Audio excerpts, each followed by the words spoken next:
You've been here patiently waiting.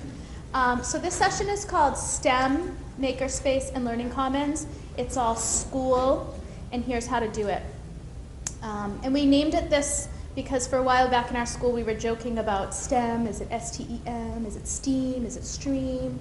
It's school. It's like all of those things what we should be doing is school. So that title is a little bit of a play on history for us. So I'm Nicole Tomaselli. I'm the Curriculum Administrator for Hollis School District. I'm Paula Zbicki. I'm the principal of a primary school, pre-K to 3. Our district is a smaller district. It's a K-6 district in Hollis, and then in Brookline is another K-6 district, and then our students combined, 7-8 middle school, and then 9 through 12 is the Hollis Brookline High School. So we're kind of a SAU arrangement for those of you who are dying to know. So here's our website for the presentation today.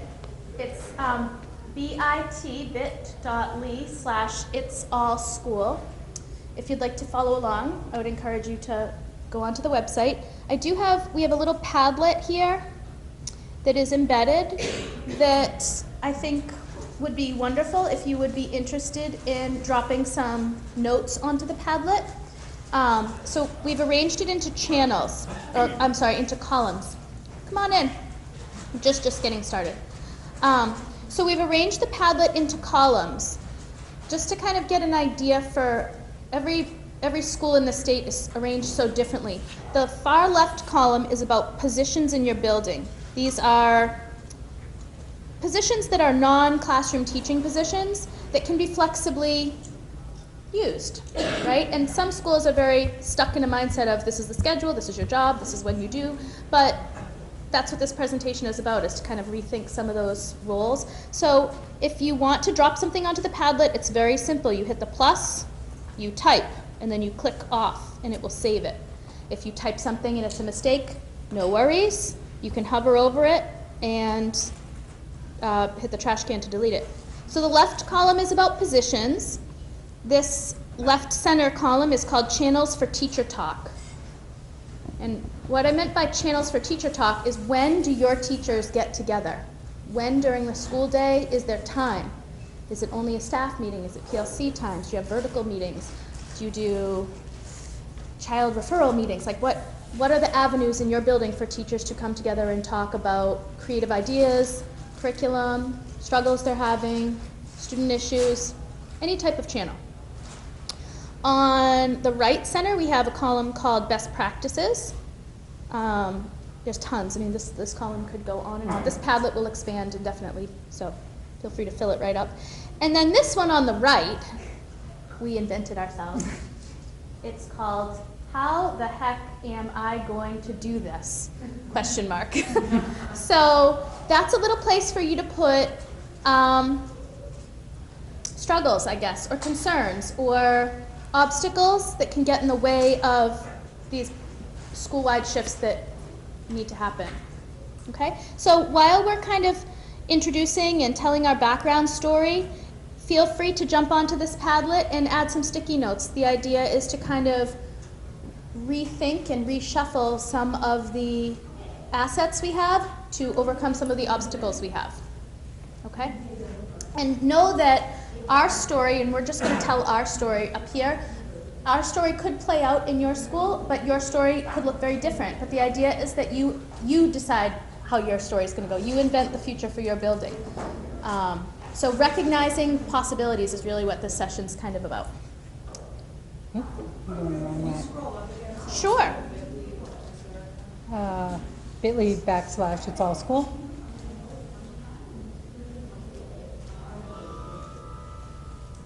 And on cue chimes.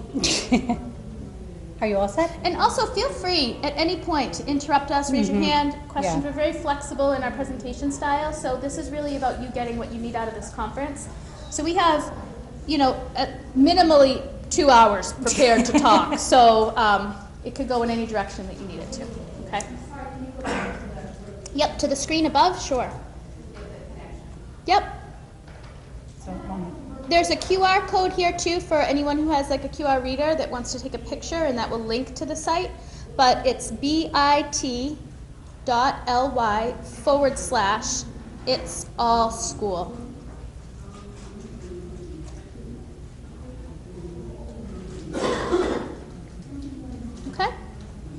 So we wanted to talk, we have a lot of real big shifts that happened in our school in the last 5 years, and before we can talk about those shifts, we really wanted to give you a little bit of background story where we started 5 years ago. So when I first walked into Hollis Primary School as an administrator, I did a lot of wandering around. I did a lot of going through classrooms. I did a lot of chatting with teachers, and we were a school that was doing well. We have really good data to prove it. We had teachers standing up in front of classrooms teaching to kids who were quiet, who were listening, who were getting good grades, who were walking in the hallway quietly, who were doing all these really expected things that we expected them to do in school. But as I walked through and had conversations with teachers, I really felt that we weren't doing what we could be doing to our full capacity.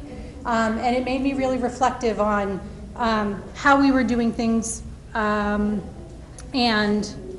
how we could really maximize the staff that we had in our school. Because when I talked with these teachers, they had a passion for teaching, they had some really cool backgrounds, and they had some things within them that could really be shared with our students in our community.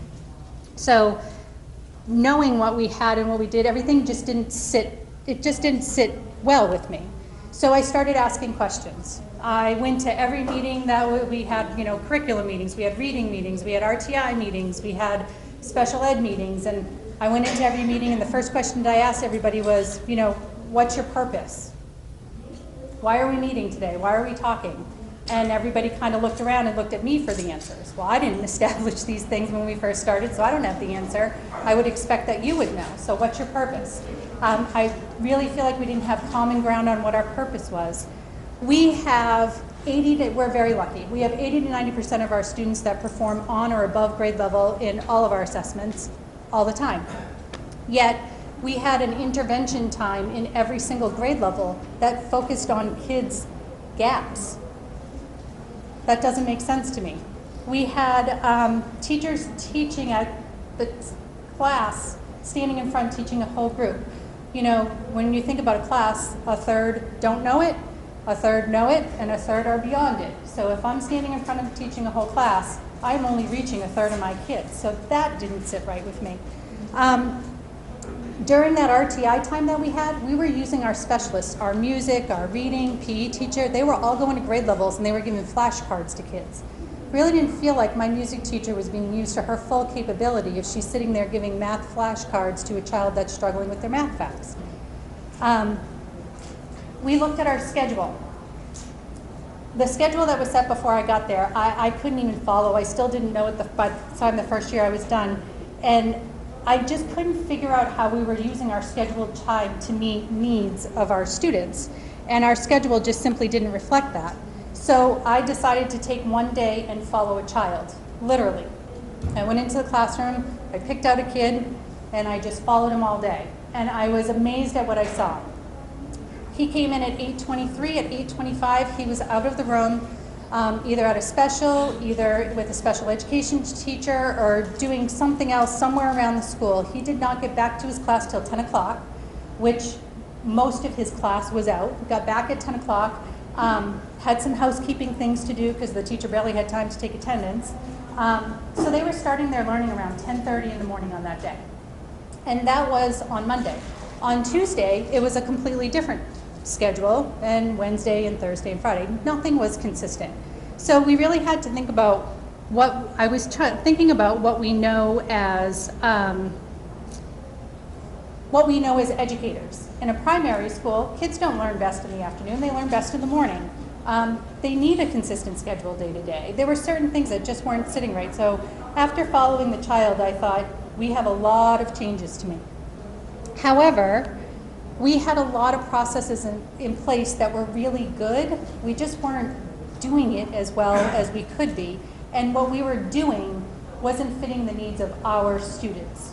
So I don't know how many of you have ever been to an RTI or a PLC or have done the Dufault thing, but you leave there drinking the Kool-Aid and you're like, I'm gonna do this. And you go back to your school and it's not what your school needs, but yet you try to fit that square peg in the round hole, and you're trying to make it work. And it just doesn't sit right, and that's why walls go up and people get a little defensive about those things. How many of you, quick show hands, have a PLC model in your buildings? So you have regular PLC time. And I know, having worked in different districts, we all call it PLC time, and it looks very, very different in different places. But the conference that Paula referenced is the DO4s, that PLC conference. I think many people heard the same message, but then when they go back, it just looks different. And what's talked about in those meetings really is what the content is, what's very vastly different, and that's where a lot of changes and potential can be, there's potential for change in those meetings. So we had a PLC process, but we were basically using it to look at data and find out what was missing with kids. Again, 85 to 90% of our kids were on or above grade level. We had a RTI process that we'll talk about a little bit later, but we have an RTI leadership teams, and that's one of our avenues where teachers can come to talk about concerns about any child that they want. We did it every 6 weeks, yet again, we were only focused on the kids that were not meeting grade level expectations.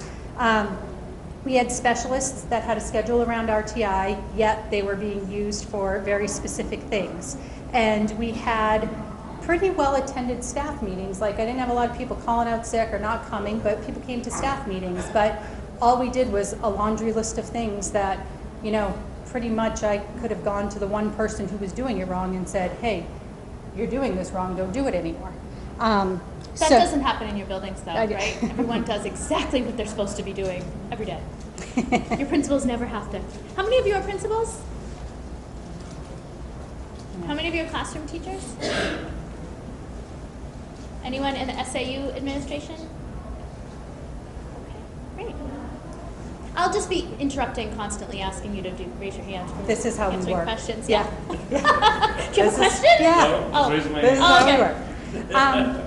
So, in looking at all of those things, all we were doing was what everybody was telling us to do, and we didn't really have a focus. So we kind of started this motto of, it's all about students. And what we're going to do is we're going to do it for students. We're going to do it for the kids that are in front of us. We're not going to make decisions that appease my schedule or appease your schedule. We're not going to make decisions based on what the DO4s tell us to do. We're going to take what the DO4s say, and we're going to make it meet Hollis Primary School kids' needs. And it was a really big shift for us to take that off, because when we looked at things like the schedule and things like that to start making some changes, I had people who worked 4 days a week who always had Friday off. And I said, well, we do RTI Monday, Wednesday, Thursday, Friday, because Tuesday is our special ed meeting, and we don't do RTI on that day. You're here to see kids, so your day off is going to be Tuesday, and you're going to come Monday, Wednesday, Thursday, Friday. Well, I've always had Fridays off. Well, this is the schedule, so take it. Be happy to write your recommendation, pretty much. Figure out what you want to do. That's when we're all at recess duty going, oh, yeah, you're principal. I hope it works out. But it's She true. took it, and if it's you fine. think about it, how many of your schools have a special ed meeting day where your director, all your special ed case managers, everyone is like at the table on a set day? Yeah?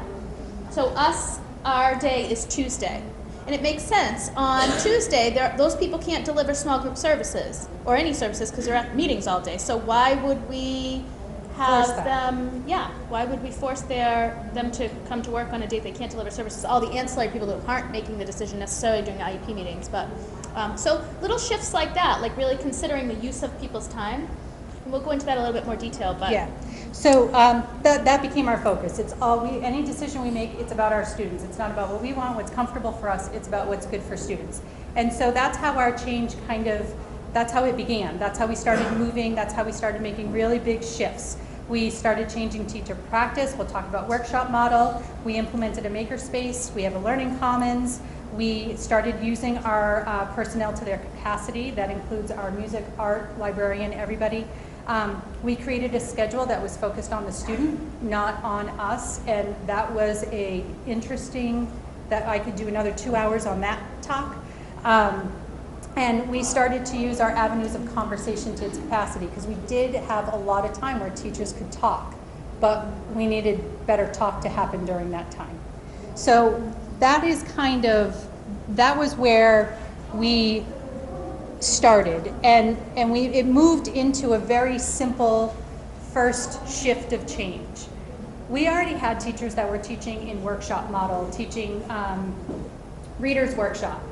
For real quick background for those who don't know, you start off with a very short mini lesson at the beginning of your model. You have a good 45, 50-minute chunk of time where differentiated centers are going on. You're meeting with kids individually or in groups, and then you have a closing at the end.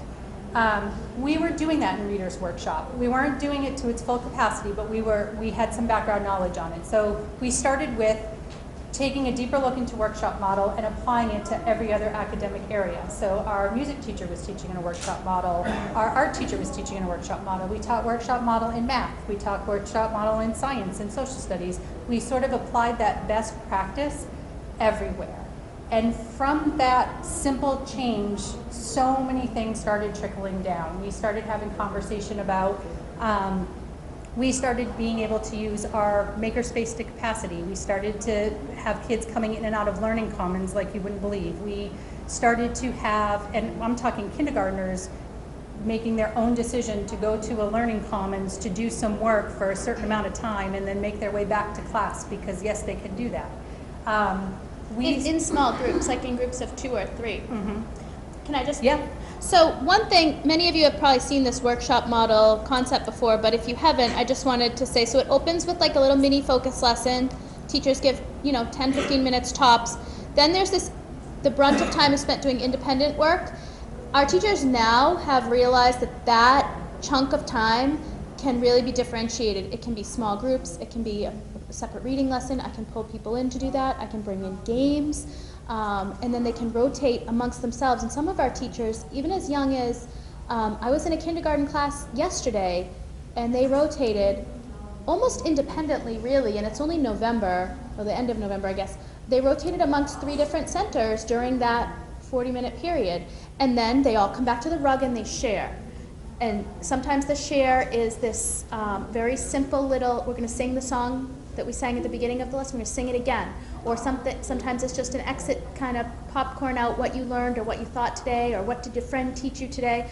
Sometimes it's a really robust, deep, like metacognitive moment when kids are like making bigger connections in older grades. And but this sharing piece, it is the most important, for me it's the most important part of the lesson really. It's where the retention really is. But if you don't properly wrap up a lesson, you're missing a tremendous opportunity educationally for a child. And we all know this as adults, like we have to stop and think, what did I just do? Oh yeah, how did that work? Oh yeah, who am I going to tell about that? Who am I going to bring on board to get this going? Oh yeah, and I have to build in those pauses for my own learning, otherwise I can't move it forward. Do you want to? I just was going to say really quick, I have a teacher that's been teaching for 30 years who never needed to change his practice, was very good at what he does, had very high expectations for students, and changed into workshop model. And his math workshop is amazing. He is teaching so many kids that he pretty much has a prescribed learning avenue for every child in his class. We have one child in his class who is really, we just think is just fantastic at math, and we've done a lot of research and we have a lot of things that this child can do in the workshop model that absolutely meets his needs, because he could be doing, honestly, 8th grade math, no problem, but I'm not going to send him to 8th grade because he's 7 years old and he needs that interaction within his group. But he's able to have his needs met in that model just by the avenues of collaboration that we've had to be able to build a prescribed program of personalized learning for that child in that class. This teacher she's talking about also was at a RTI meeting just last week saying, in 30 years, I've never felt like I had more time. Like when I teach math now, I have time to do all these different things because the kids are off some are doing Dreambox, and some are over here reading their little scholastic math stories, and the ones over there on the rug are playing games, and I can focus on my 2 or 3 and teach them exactly what they need, and I have time. And so I thought I really wanted to video him, but he said no for this presentation. But that revelation and that ability to take liberty with his own schedule, like to me, we've landed in a very good place when he knows that he can do it this way, or he can do it a different way if he wants, but he's taking liberty with his schedule and his time and really looking at the kids in front of him. And this shift of best practice and workshop model went from, here is not another Envisions box, here is not another everyday math box, here is not another Heinemann or whatever box you want to open. It went from, forget that, trust your instinct as a teacher. Here are the tools, you can take tools from Envisions, you can take tools from this, you can take, but trust yourself as a teacher that you can meet the child's needs through this avenue. And that, it's empowering. budgeting wise, for those of you who have to do budget, board wise, it was beautiful when I could come up to the board and present and say, no, we don't need all of this stuff. Here's a few list of things that we do need, and it costs much less. I wanted to say that the next thing we put on here is EDP. So this is the engineering design process.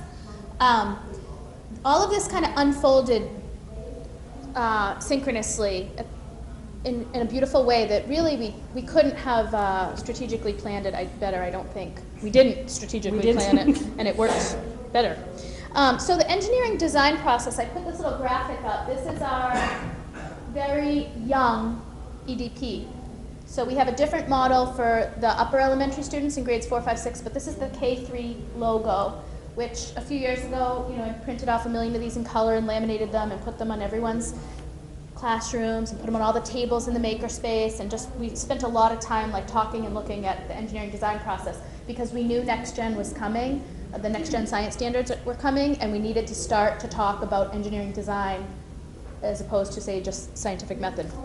But if you look at the engineering design process, it's very much a workshop model. It's an opening question or challenge or a design problem. It's often delivered as a whole class. Maybe they read a story like a mentor text and they land with a problem or a challenge they're going to try to design something to fix, right? Then they get in small groups and they start to imagine a solution and just talk about what could work. Oftentimes we put one paper, not 4. One paper, 4 pencils, and they have to get on the same page literally with their design. And then they start planning and they look at materials, and in older grades they'll have sometimes a little bit of a budget to try to build in some constraints.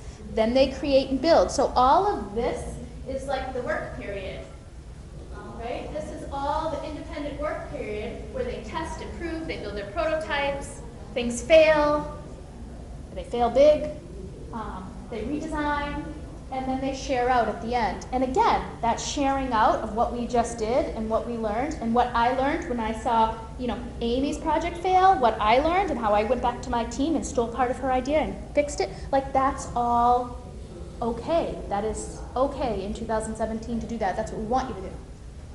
But the concept of failing early, failing big, failing often, we were talking about it, we need the kids to be doing this. But the subliminal kind of message to the teachers was, it's okay for you to do it. And then we had to very explicitly say, please fail. Please go in that makerspace and fail big. The kids need to see you failing. I want to see you failing. We're not assessing this. I need you to just take risks and get going. And some of the mobilizing of the staff that we'll probably be talking about next, I really believe is a byproduct of that permission to fail. They genuinely feel safe taking risks. And we'll go back to that 30-year veteran teacher who had really no reason to want to take risks. I mean, the test scores in his class are through the roof. So why change, Why take a risk? But I'm so happy that he is, and he's trying things. And, I'm sure at first he'll be the first one to say, the first part of the workshop model is just a lot of work to get this going. But now that it's going, I have the time. The kids are independent. I can sharpen my focus. So anyways, engineering design, this is this little scrolling thing here, this presentation, this is our MakerSpace. So we have this, oh, go ahead. Yeah, I was going to say, when we went to a workshop and heard MakerSpace and was like, we've got to do this, we have to bring this into our school. We were lucky enough where we had a space in our building that we could change into a MakerSpace. We actually have a classroom that is a MakerSpace.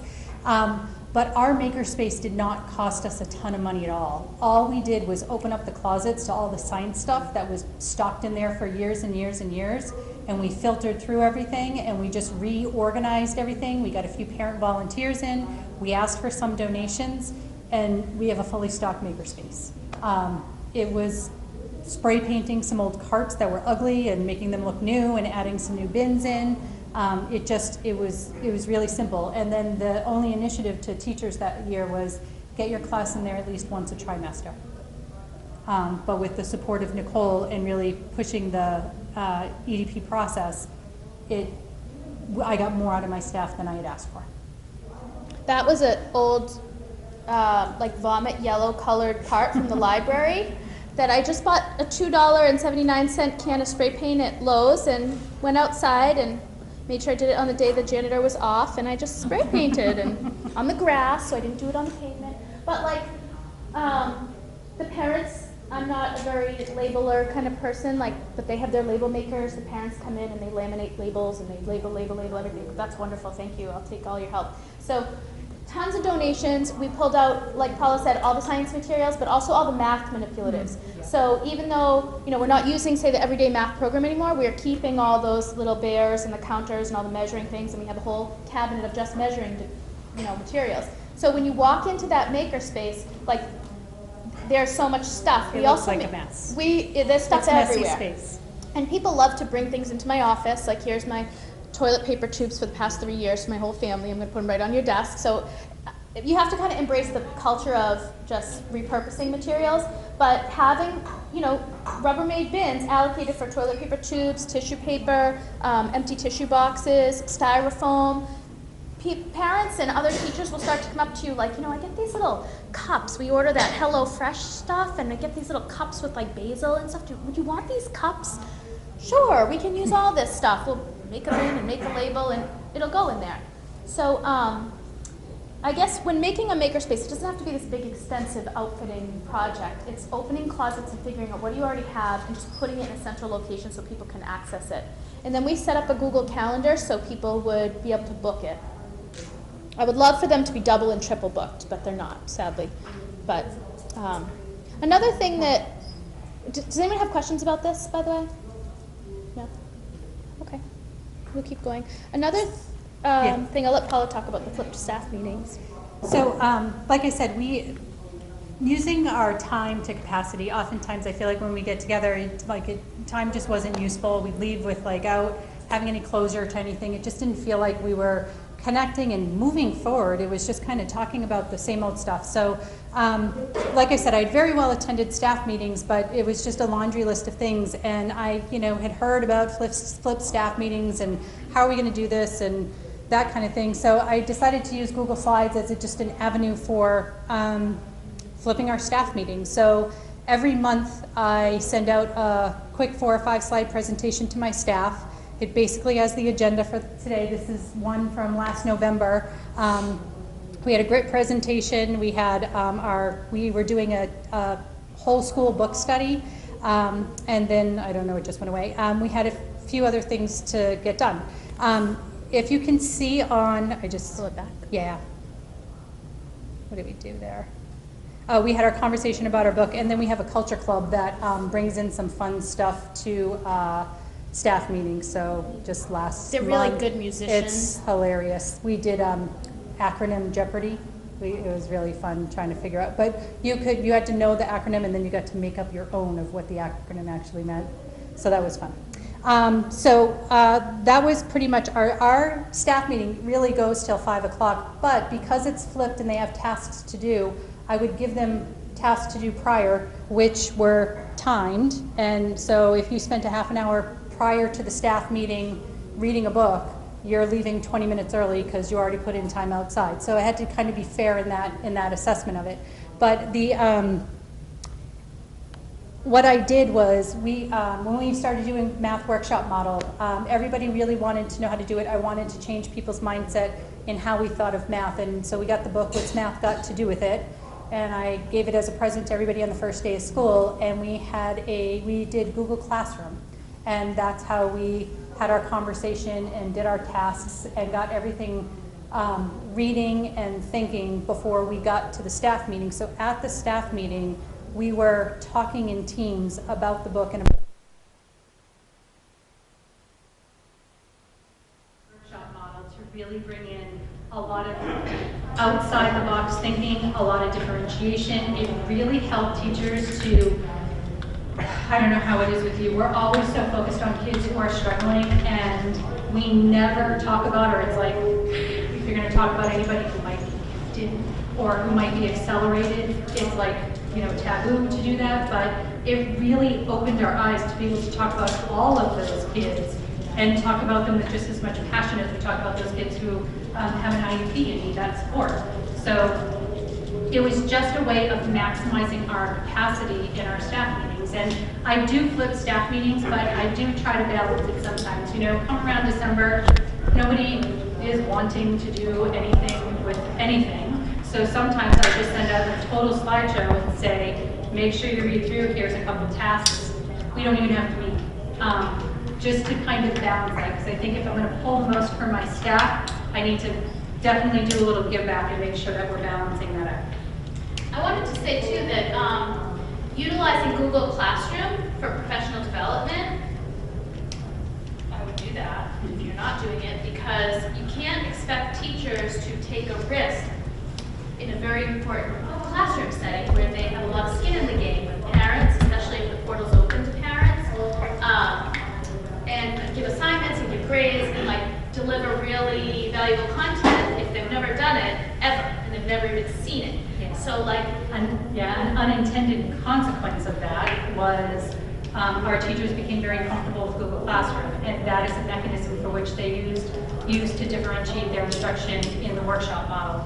So after they have set lessons that are, you know, these questions are delivered to those kids, these questions are delivered to those kids, so when the kids are going through their workshop model, kids are accessing Google Classroom. I have, my third grade teachers came to me and said, we want Google accounts, we want to use Google Classroom. My second grade teachers came and asked. This year I got my first grade teachers asking to do it, which I'm getting a little pushback from the board, but we're starting to use it in a very, it was just not, I don't even think that's what Google Classroom was intended to be, but it's an avenue for differentiated instruction for all of our kids, and it's a great way for teachers to manage it. They're loving it. and I just, does everyone see the shift there where did you hear her say the teachers are asking for it? So we have like a team of second grade teachers saying, I want to put my 7-year-olds on Google Classroom, they can handle it, you know, and the teachers are seeing the potential and they are feeling safe enough to come forward and ask, instead of it being a top-down decision, you know? And I just wanted to make sure you caught that was heard. So sometimes we have all these great things that we want, whether we're in the IT department or the SAU kind of curriculum department or leadership. We want these great things to happen, but you can't push them down because then they just they're not that receptive to these ideas. It's somehow, it grows so much better organically, ground up. But one great way to get teachers comfortable with Google Classroom was for them to be in the student seat. And the other thing I want to say about that is our teachers are like voracious readers. They do book clubs on their own. I mean, they read like all the time. They also are very good writers. They are nervous about speaking to other adults. This comes out at like open house. They get very nervous in front of the parents, and many of them get very nervous, like the idea of presenting at a conference is like, no thank you, never ever in my life. They just don't want to, they don't like the adult face-to-face interaction as much. But when you give them Google Classroom, they can write like you wouldn't believe. And so, you know, Paula gives back half an hour, 45 minutes of each staff meeting, but I'm sure they've spent more than that amount of time reading, interpreting, and then writing. And the quality of their responses when you read them, and their discussions on, we've done now 3 different math books on Google Classroom as professional development, like book studies. Yeah, and that was another unintended consequence. I got teachers coming to me saying, can I lead a book study through Google Classroom over the summer? And we could do that, and we have a lot of teachers that sign up for that because I don't have to meet anywhere. I just got to read my book and make sure I am acknowledging and responding and doing all of that stuff. So that was a really great little thing. And if your district does everyone's district use Google Apps and Google Classroom? I mean, if your teachers aren't using it amongst themselves, that little book study is a great little avenue. The other thing I wanted to say about the flipped staff meetings, Paula doesn't really give herself enough credit with this, but having been a teacher on the teaching side of the table for a long, long time, could we put someone else in front of us, please? Like an hour and a half of one person talking, I don't care who it is, it's like too much. So break it up. Utilize the other people. So in this agenda, we have the director of special ed, we have 4 people from the RTI team, we have a different person who led the book conversation, and then the culture club is like a band and a music teacher. So like that's another 4 people. So with this little 1 hour time slot, I've seen like 9 of my colleagues take ownership of the staff meeting. I love that. It's just more exciting. Does anyone have questions about the flipped staff meeting? Do any of your buildings do that? Yeah, yes. It's really, it's an awesome concept. Next up. Communication. So this is a little screenshot of our website. It's just a Google site. I'm the webmaster for the primary school, but the reason we put the screenshot is because I feel like we have an unprecedented level of transparency between our school and the community. And the website is really the vehicle for that. We have weekly newsletters from our principal, which are just a blog, what do they call it, an announcements page. So I take Paula's PDF and I link it up. Now she sends this out as a power announcement, so it goes out via email, and then I just take that PDF and I drop it in. And there's an archive. If you go to school news, you'll see an archive from like the past 4 years. I can't even tell you how many families that have moved in to our school that have read these. And you won't, I know because I'm the one that posts it, but they'll say something subtle like, oh, so that hat drive thing. And I'm like, how did you know about the hat drive? You're in Germany. Like, but people go through and they read it. So it's just an archive of everything that's been going on. So I feel like that's one very simple way to just utilize the technology in your building. It's free to do. We also have kind of an expectation that our teachers will have a web presence. They can have a Google site, they can blog, they can do, most of them do either Google site or blog. Yeah. They can do a letter home, but it has to be online as well. So on our Google site, on our school website, we have all of their teacher pages linked up. I've been in other schools, and I'm a parent in a school where not every teacher has to have web presence. And that's a little frustrating because there's things I want to know that are going on. And when I start looking, I better find stuff. I better get answers. Otherwise, I start calling. And you don't want me calling because then I take up a lot of your time. Twitter feeds. We also use Twitter. I love our Twitter site. Paula has it set up so that it is a school. So our handle is that's Craig next door. I can't be responsible for whatever he's doing over there. He's a little wild man. Our handle is @Hollis Primary. So we each have individual Twitter accounts, but then the school has an account.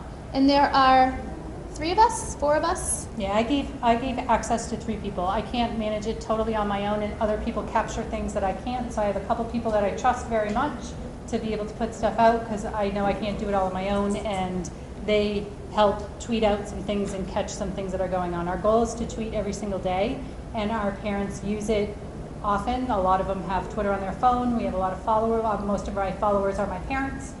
It helps me get out quick messages too, like especially when like the fire trucks are in front of the building, and I don't have time to go through the whole power announcement thing to get everything out. It's a great way to shoot something out. It's linked up to our website. I link all my messages, my weekly messages to the website. It's just another avenue that I shoot out to parents, and they love it, especially when the kids know they're going to be on it. Makes their parents go on to see the little tweet by them, and so on and so forth. And again, like, it's just a free channel to communicate with parents. We've had some debates internally about why Twitter and not Facebook. People and parents have said, there's a lot more traffic on Facebook. If you really would open up a Facebook page, then we would talk to you more. Exactly. Yeah, we So don't want that. it's not that we don't want to talk with them. We do want to talk. We don't want the talk in a very public forum, and we Yeah. don't want back and forth Yeah. on social media. So on Twitter, the limit of 140 characters minimizes that opportunity. So And- it's a very yeah. succinct out kind of message. And it's to get out, it's really not to receive. So Right. parents who decide to tweet back at me or something, I will find their email and I'll shoot them an email and just say, oh, by the way, this isn't an avenue for conversation. I don't want it to be made public. You know, we're going to do it through this avenue instead. And I've maybe had to do that with 2 parents before it was clear, but I usually say that at open house anyways. And like the keynote this morning said, I thought that was fascinating. The things people retain the most are your like Facebook status updates. Like people connect your face, your visuals, your pictures with your posts. And I feel like having a Twitter account for your school allows the community to have a pulse of what goes on in the building. I was in a kindergarten class yesterday. They were doing the most awesome activity where they rolled the dice on the carpet and then they filled out a little math worksheet. Now the worksheet that went home looked just like a little graph, you know, a little graph paper, and they colored in the blocks. The parents have no idea how those blocks got colored in, right? And I was kicking myself because I didn't have my phone, and I wished that I had filmed the rolling of the dice, the coloring out of the blocks, and posted it to our Twitter account so that parents who get the graph at home know the activity that went into it. We can't rely on like a kindergartner to tell the whole day. So Twitter is the way to show things, right? To let the parents in. They so desperately want to know what goes on in the buildings. And just having communication, you know, for many of you who are administrators or at SAU, you know that the school board, it's very important for them to be in on things because they need to know. So when when the community members come up to them and ask them about something or say something, they want to be in the know. They want to know all about all of this stuff. Yeah. And my weekly newsletters and Twitter has really given them that know or that heads up because they follow us and they stay in contact with us through that avenue. There's one little thing that's just like a building principles kind of thing, but I do a building updates on one of it was another unintended consequence of, this beautiful septic issue we had in our playground, and God forbid, it was my fault. But, I broke the septic tank. But, that became, well, when does, do you treat the playground for this? Do you ever do tick things? All this stuff that we do that parents don't know we do. So I started a little thing in the corner, just building updates. I meet with my custodian. We talk about when the tick treatment is out and, how we did our mulch and blah, blah, blah. And it's just a little update that keeps parents informed that, hey, by the way, we're taking care of the building as well.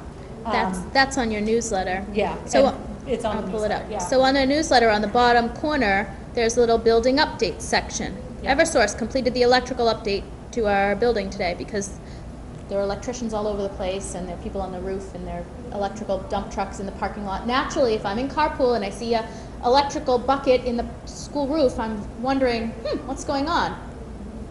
It helps to be able to tweet out little messages like that. Okay. Yeah, let's move on. Enough about Twitter. Yeah. Our school board meetings are also out on YouTube. I'm often telling teachers, go watch the board meeting. And we also have parent talks with our PTA that we have a separate website out. I'm going to keep moving along here. So one of the things that kind of, I think, unfolded beautifully when we're trying to make all these shifts is mobilizing the staff. One thing that Paula mentioned earlier was rethinking the schedule. We put a link here to our actual building schedule. And you can see it's a Google Doc, and it says right now final schedule, but of course over the summer and at the end of the school year this becomes a draft for the following year. One thing that I think is really fascinating that she built in this year is called topic time. Topic time is to be used for project-based learning, STEM, science, social studies, and or extended writing assignments. So think of thematic topics. It's all school. Like, we want you writing about what you're doing. Ideally, we want you writing about the science that you're doing, but we'll take other subjects too. You can write about what you just did in the Makerspace, or you can send kids to Learning Commons to do a little bit of research, then come back to the classroom to write about it. Or well, I was at the end of the year. At the end of the year, I send out the schedule and I ask each grade level to give me what's one thing you like and one thing you're going to change. So I get feedback from them to help kind of catapult where we're at. And this year is the first year that I sent out a schedule and not one person came to me and asked for a change. And if you're a building administrator, you know that as soon as you send out the schedule, you have a line at your door. You don't want to go in the next day because everybody's asking for a change, and it is a constant trickle effect. I had none of that this year, not one person asking for anything at all whatsoever.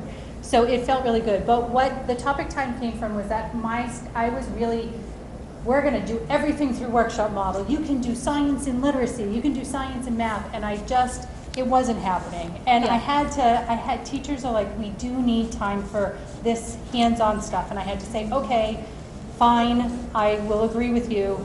Here is a chunk of time and you can use it how you see fit. But you better be using it for those things that you said you needed it for. So it has laid out beautifully. We've had great success with it. It's a definite time that they're very appreciative of, but it's give and take and kind of hearing back from people what it is. And if I can just say, that schedule took a long time to just make consistent. That's the same day one of the things that I talked about in the beginning, following the child and everything was crazy. That's what that child gets to live every day, and it's very consistent for them, and it's very, it helps in so many ways you can't even. It's like the way I look at it is it's nice, deep. slow, big chunks of time. The kids come in, every kid in the building gets settled. They have a morning meeting with their teacher. They don't have to unpack, run to their locker, and then go to special, or unpack, go to their locker, go to the reading specialist, or like they're not going in 10 directions in the morning. They come in, they're together. They have meaningful classroom community time. Then they have something instructional.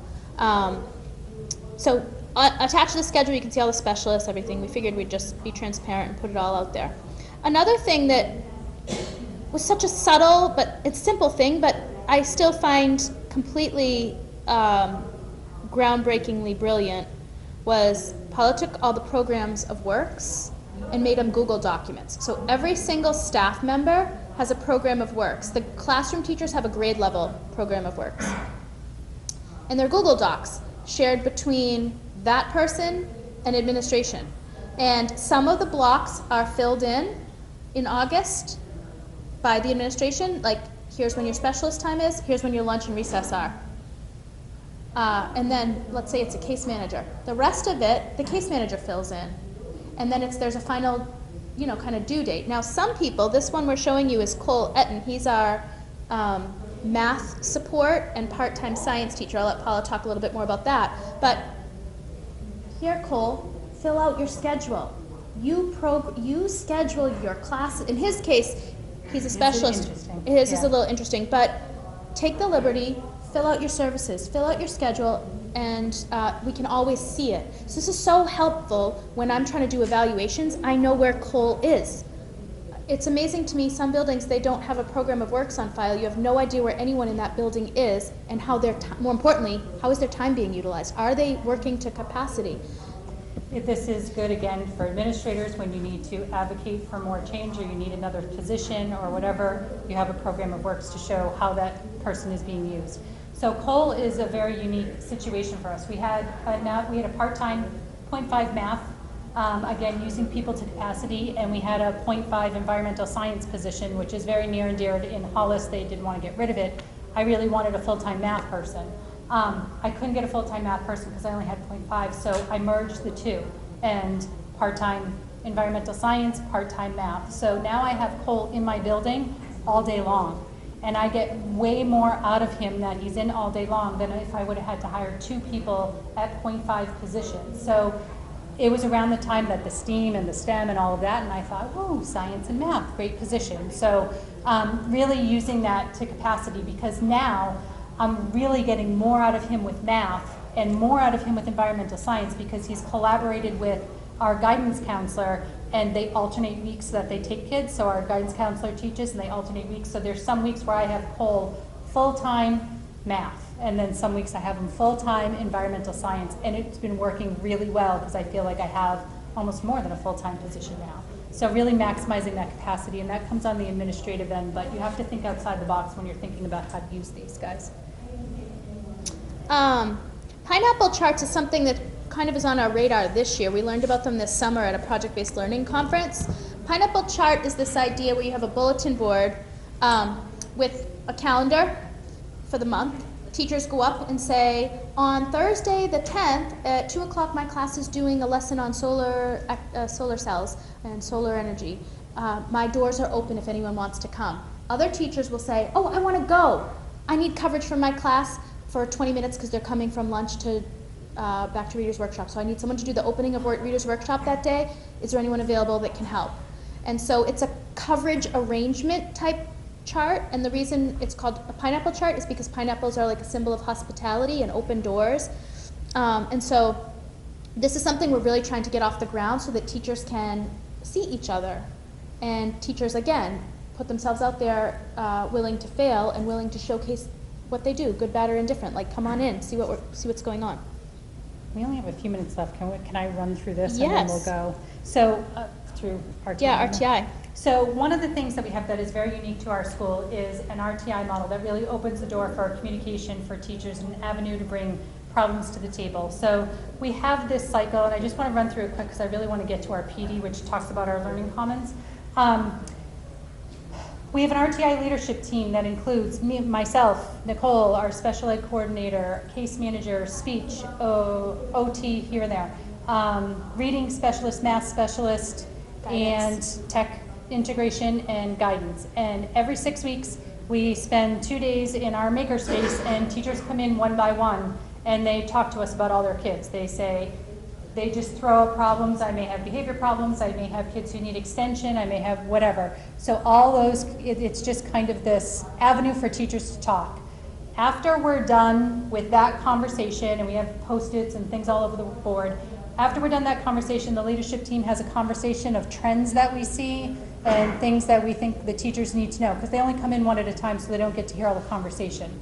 I go into PLCs that week, and I bring my little poster, and I say to teachers, here is what's going on in your grade level. Here's some kids you might want to focus on. Here's some extenders. Here's how the leadership team can help you. I got my tech integrator that's available during your RTI, so she will take a group to do project-based learning if you want, however it works out.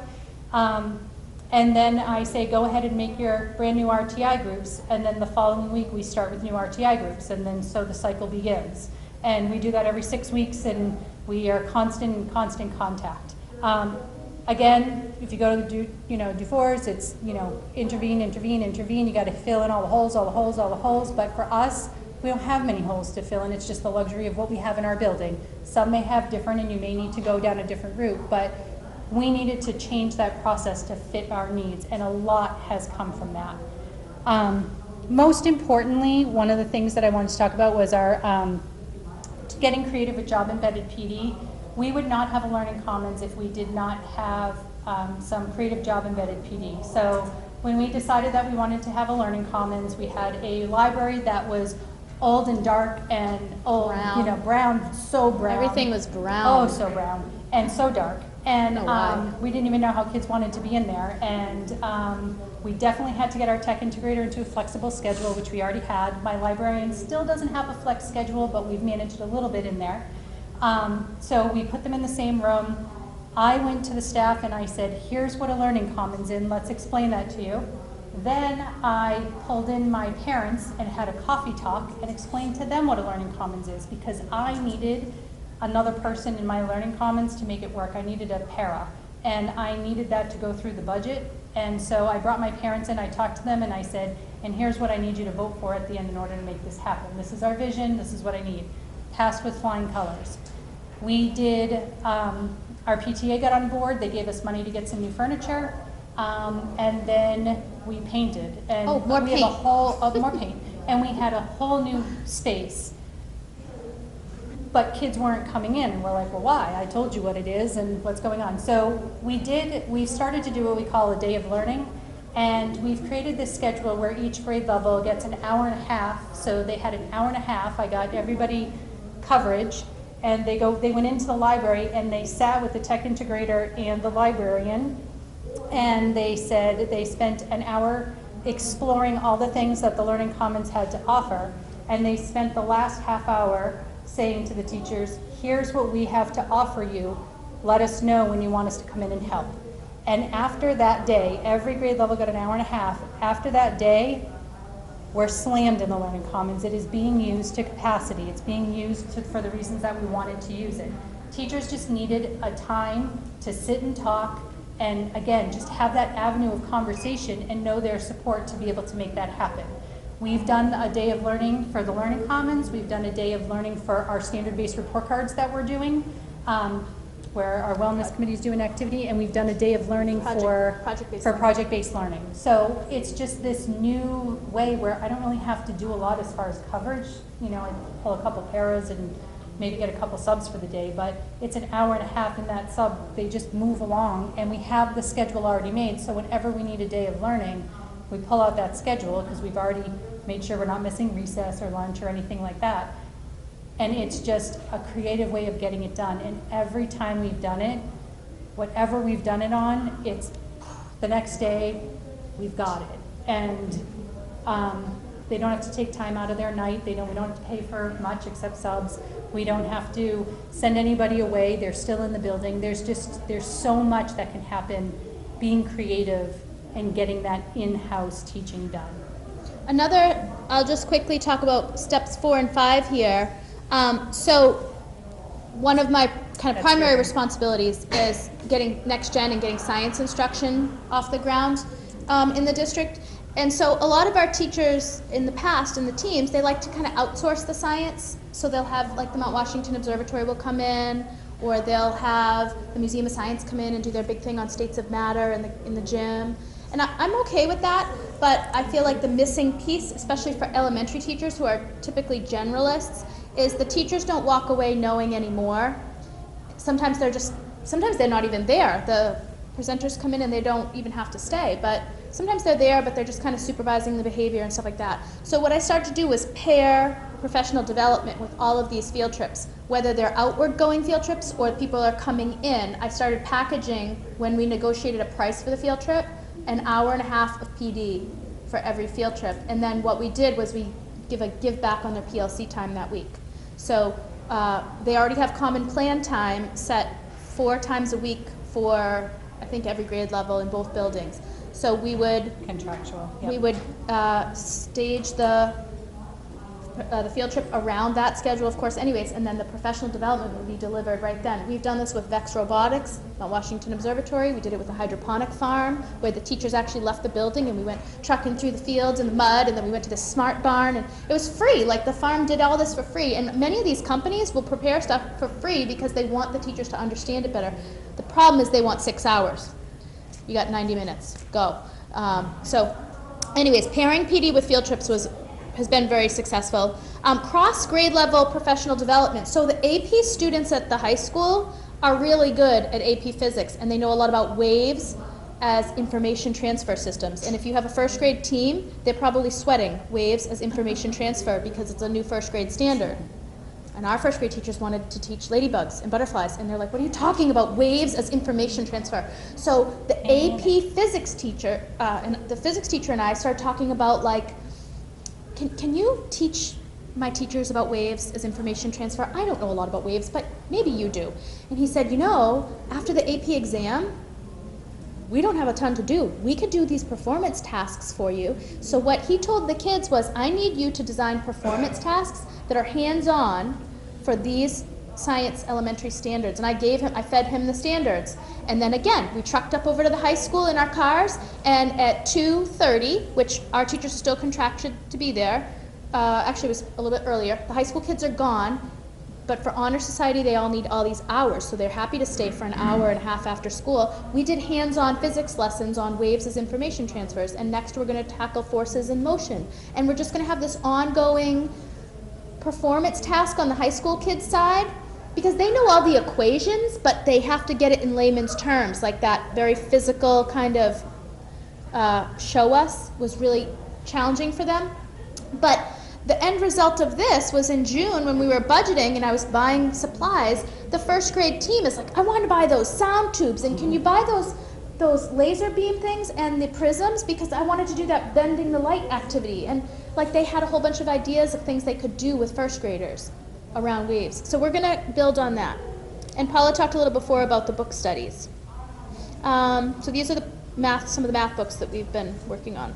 So one thing just to kind of close out. One of the things that, always happens when new things come is, I've heard of makerspaces and you can make and take and bring it home. And, if we have an after-school makerspace or if we have an after-school, our motto of for every student means that we need to do it during the day, because often the kids that we want to reach with all of these things are not going to come after school, or they're not going to be able to get where we want them to get. So part of all of our decision making as well has not just been about the students, but it's about during the day and keeping it. That's why it is all school, because it's in the school day. So that's one key thing that we've kept focus on to make sure that it happens every day for every child. We put a little survey at the end. This is not a survey on did you like our presentation. This is a survey on do you want to come visit? Because we can talk all day here, but you might want to come see. And more importantly, I would encourage you, if you want to come see, strategically bring a team with you that can help make changes in your building. So on this survey, we ask for your address, your email address, and a little checkbox, what do you want to come see? And we are going to have a pineapple opportunity here for you to come visit our school. And pretty much, we're thinking sometime in the spring, not on vacation weeks, of course, but we're pretty much open doors. So if you would like to come visit, you can fill this little survey out. And back to the Padlet up top, I don't want you to think we forgot about the Padlet. Feel free to play with this Padlet in terms of considering if your school doesn't have positions like this, it might be time to start advocating for positions like this. If your school doesn't have channels, yeah. I'm laughing at administrative fear of Twitter. I tried to blog, and oh my gosh, it was so not for me. And my only advice is you have to do what you're comfortable with, but use it to your capacity. Or, feed it to somebody like, I know Nicole, like I play on her strengths and what she can do and try to partner up so that we can kind of balance each other out as far as those things go. But it's just funny because I tried to blog and oh my God. Well, so administrative fear of Twitter is funny too, because it might be time to point to other district administrators who are using Twitter. So if you go to our SAU41.org site, you will see a blank page that has 6 different Twitter feeds from 6 different schools all embedded. So like if our very small district can do this for free, so can you. And what I always tell people is if the Pope can tweet, I think the building principal can tweet. Like there's really nothing slowing you down. So it might just be a lesson. They might just need to know how to use it. They might feel better if they have a small team of people tweeting on behalf of the school too. So that's a little bit more of a safe method. But feel free to come up and talk to us if you have specific questions. I believe on Padlet you can make your own copy of this Padlet and then play with the arrangement if you want. That was kind of my thought with this, but I think that might be it for us. Are we over by 4 minutes or under? I think we're over. We're over. We're over. Okay. Sorry. Thank you.